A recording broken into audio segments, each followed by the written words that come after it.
nós vamos poder discutir essa abordagem farmacológica do tratamento da dependência com mais detalhes nessa próxima mesa que se inicia agora, que justamente fala sobre a interface com a psiquiatria. E para isso a gente vai passar a palavra então para a moderadora, que é a doutora Mônica Salum Valverde Viana, que é doutoranda em hepatologia e é coordenadora da hepatologia do Hospital do Servidor Público Estadual do Estado de São Paulo e professora de Clínica Médica da Universidade Unicid, do Estado de São Paulo. Muito obrigado, Mônica, e vamos a essa segunda mesa, então. Bom dia a todos. Eu queria agradecer ao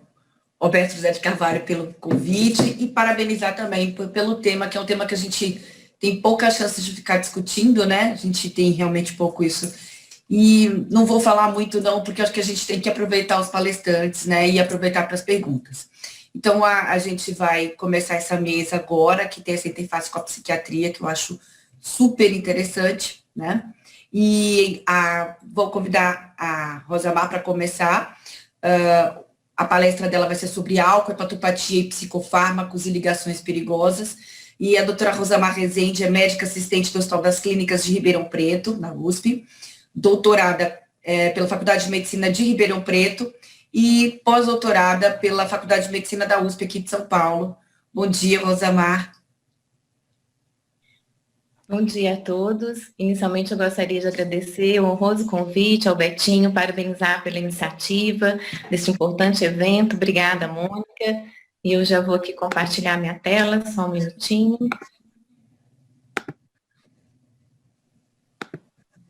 Estão vendo?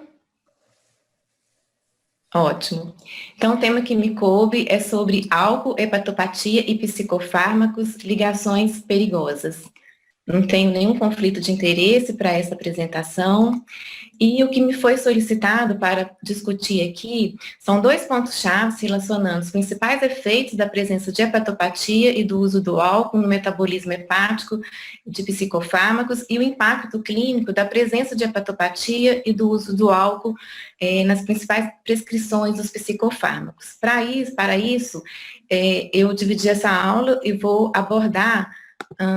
duas questões relacionadas à farmacocinética e separei algumas situações clínicas para serem abordadas aqui.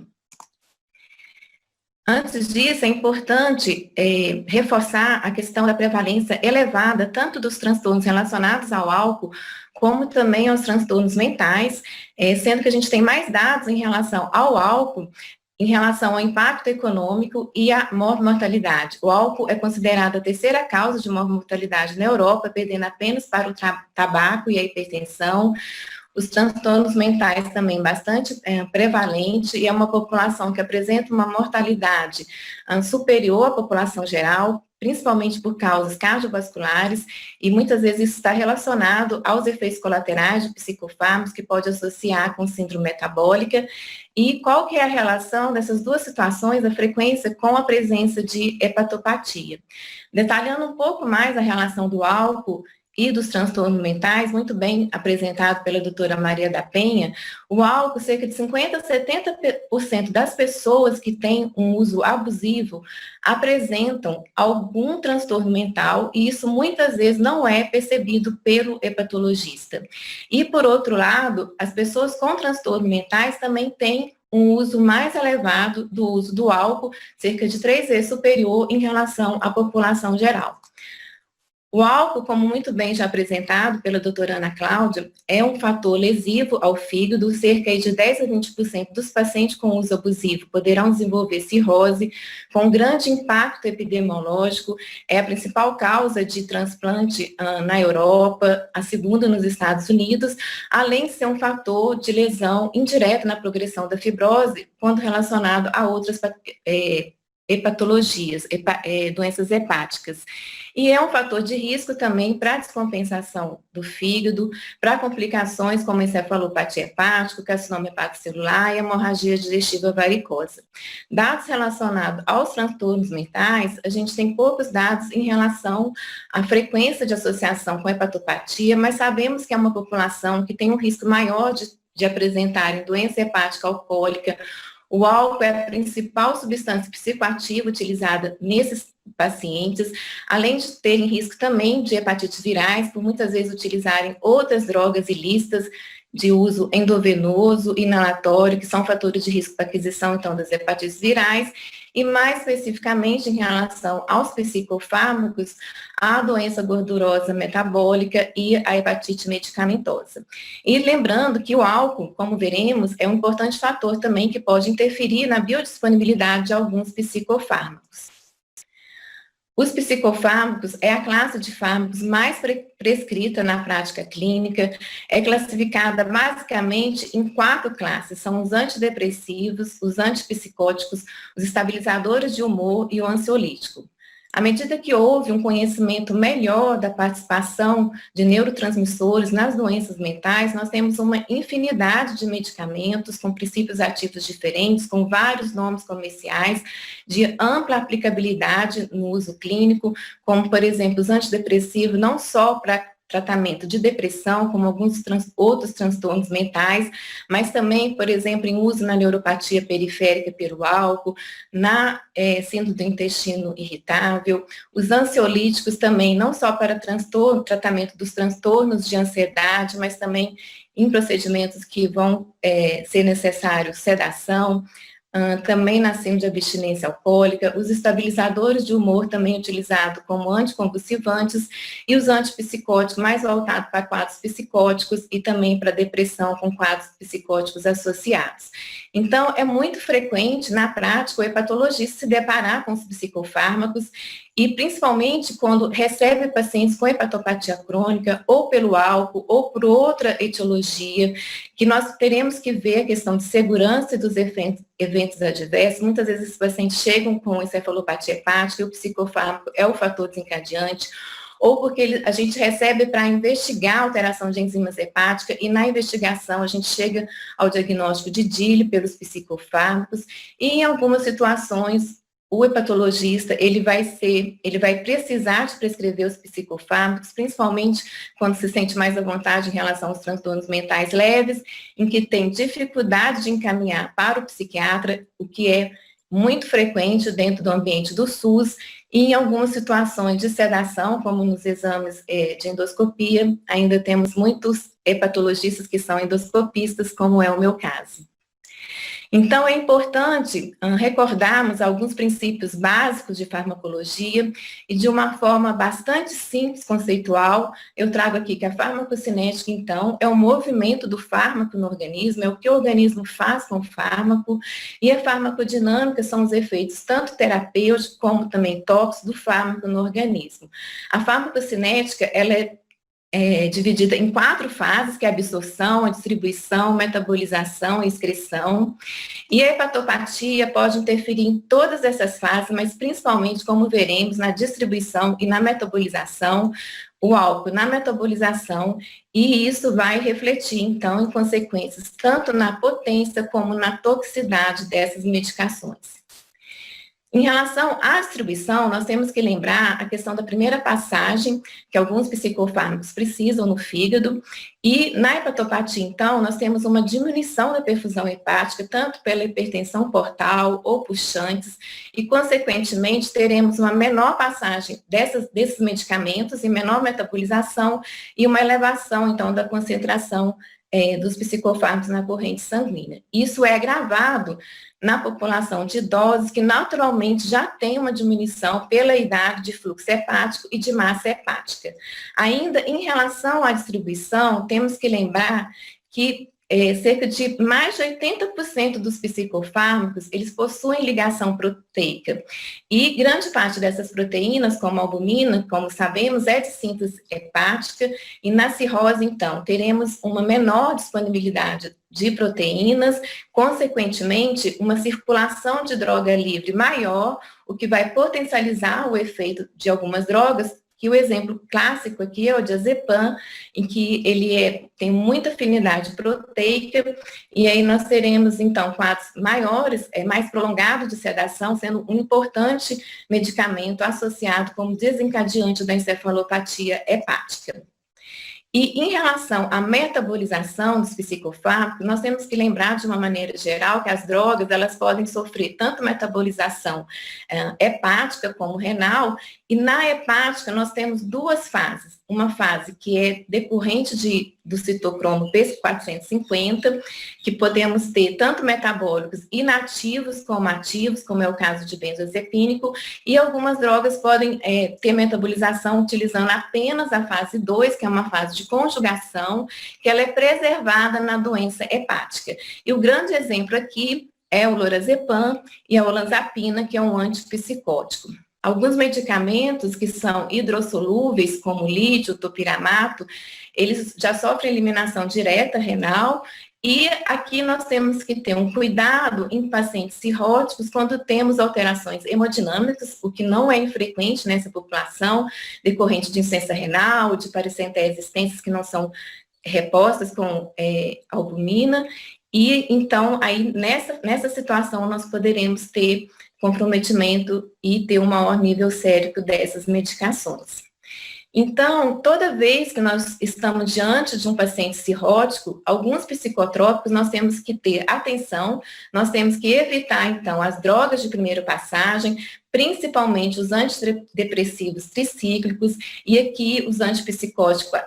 atípicos, eu chamo atenção para a quetiapina, evitar as drogas com alta ligação proteica, principalmente o diazepam, e evitar as drogas que dependem da fase 1, que são os benzodiazepínicos, os antidepressivos tricíclicos e a risperidona. Eu chamo atenção para duas referências aqui que valem a pena de ter de fácil acesso. Essa referência aqui é uma referência italiana, específica só de antidepressivo, e essa que engloba mais os psicofármacos. Em relação ao metabolismo do álcool, o álcool ele é metabolizado principalmente no fígado, e a primeira forma de metabolização é através da desidrogenase alcoólica, cerca de 80%, e em 10, 20% pelo sistema CYP2E1. Lembrando, então, que o álcool vai ser degradado no acetaldeído, que é uma substância tóxica, que é a substância relacionada com mutagênese, com carcinogênese, é o que relaciona com o maior risco de desenvolvimento de câncer na boca, em esôfago, inclusive no fígado, e posteriormente eliminado, então, na forma de acetato. E aqui eu chamo a atenção que no sistema CYP, ele pode ser modulado dependendo da quantidade de álcool ingerida, e é aqui que nós podemos ter, então, problema de interação com os psicofármacos. E essa interação vai depender se é uma ingestão aguda ou uma ingestão crônica, nós teremos desfechos diferentes. Na ingestão aguda ou no binge drink, que é muito frequente na população de jovens, adultos jovens, nós temos um fator competitivo do álcool com algumas drogas que utilizam, então, a metabolização do sistema CYP, chamando atenção aqui para os benzodiazepínicos e pelos antidepressivos tricíclicos, fazendo, então, que essas drogas tenham uma menor depuração metabólica, consequentemente, um maior efeito depressor. É o que a gente vê em quadros de overdose, que muitas vezes pode chegar, inclusive, ao óbito. Em relação à ingestão crônica do álcool, o efeito é contrário. Nessa situação, o álcool leva uma indução do sistema CYP, então medicamentos como o benzodiazepínico, metabolizado por essa via, vai acelerar o metabolismo e vai ter, então, uma maior tolerância às drogas. É o que a gente observa, por exemplo, na sedação de pacientes para realizar endoscopia, que são etilistas,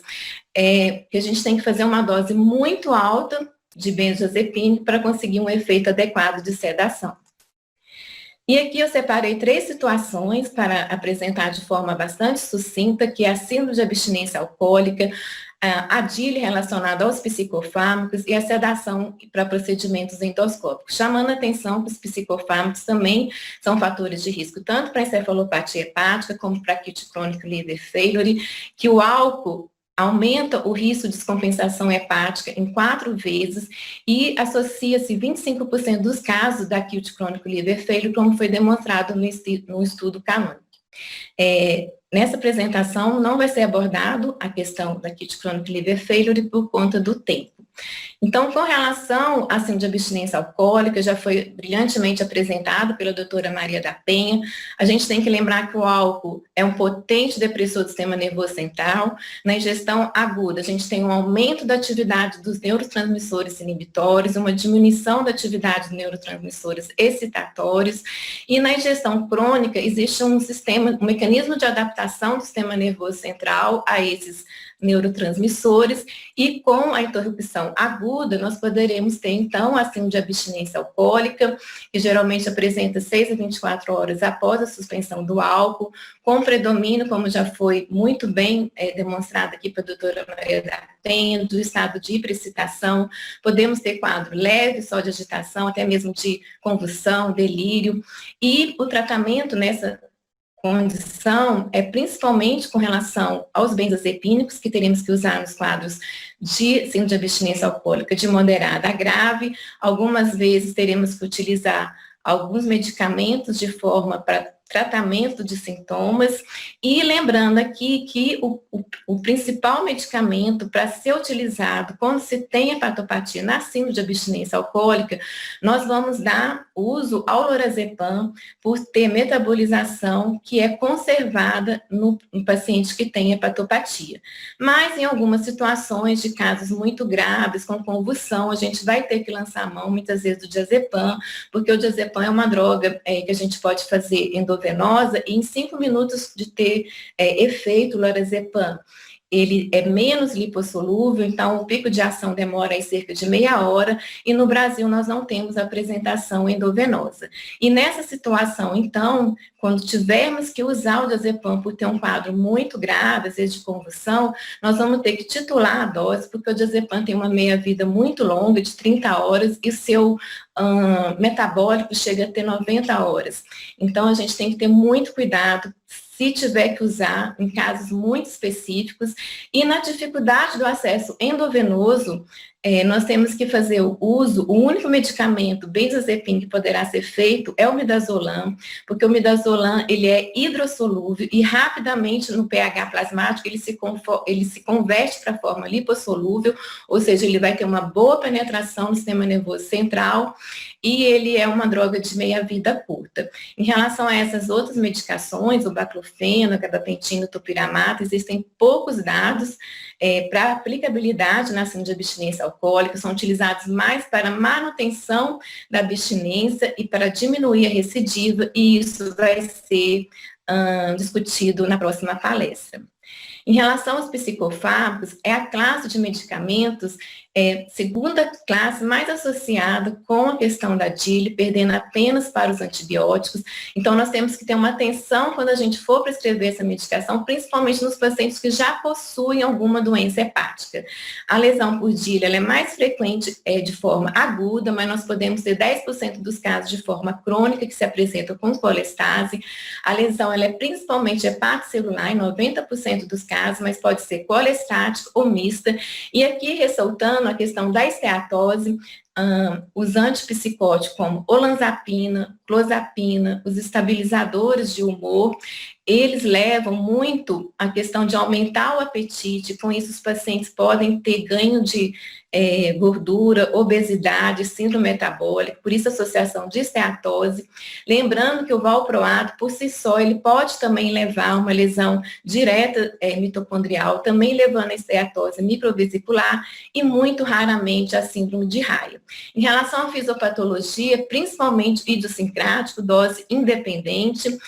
podemos ter apresentação como fenômenos imunológicos, em que a gente tem síndrome de hipersensibilidade, com febre, com rache, e nessa situação, o período de latência entre o uso da medicação e a lesão hepática, ela é curta, chega a ser de 1 a 6 semanas, e em casos que é diretamente uma lesão pelo metabólico, nós não teremos os sintomas de hipersensibilidade, e o período de latência ele pode ser mais longo, de 1 mês até mesmo 1 ano, e isso às vezes dificulta, então, esse diagnóstico de DILI por psicofármacos. Aqui nós não teremos tempo para discutir os psicofármacos mais associados à DILI, mas aqui é uma referência do grupo da doutora Helena Cortes. Eu recomendo a leitura, recomendo ter de fácil acesso para consulta em seus smartphones, iPhones. Ela é muito completa para discussão não só da farmacocinética, mas também das drogas mais associadas à DILI. Lembrando aqui os antidepressivos, que talvez seja a classe de psicofármacos que mais prescrevemos.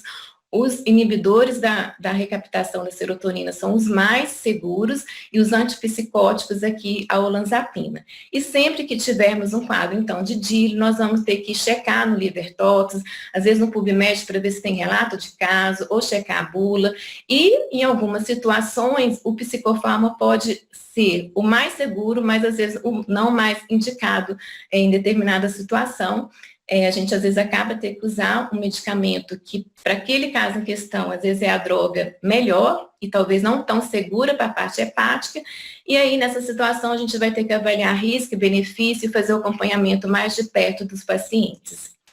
Para finalizar, em relação à sedação e procedimento endoscópicos, é muito frequente, como sabemos, os pacientes cirróticos fazer o screening das varizes gastroesofágicas ou a ligadura primária ou secundária, e nesse procedimento nós podemos fazer, nessa situação, uma sedação consciente, e aqui eu trago um estudo bastante interessante, que é um estudo realizado no Egito, que é um estudo retrospectivo, que foi realizado com 90 pacientes cirróticos, CHAI-DA, que possuíam um risco, uma estratificação de risco de anestesia de leve a moderado, e eles foram divididos em 3 grupos. No grupo que recebeu apenas midazolam, um segundo grupo que recebeu propofol e um terceiro grupo que fez associação do midazolam e do propofol. E que nós podemos avaliar aqui que o uso do propofol é o que tem a recuperação da consciência mais rápida,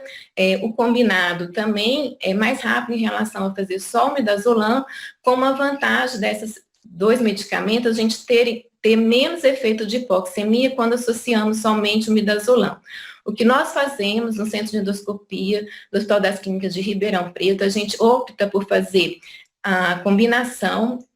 dos psicofármacos,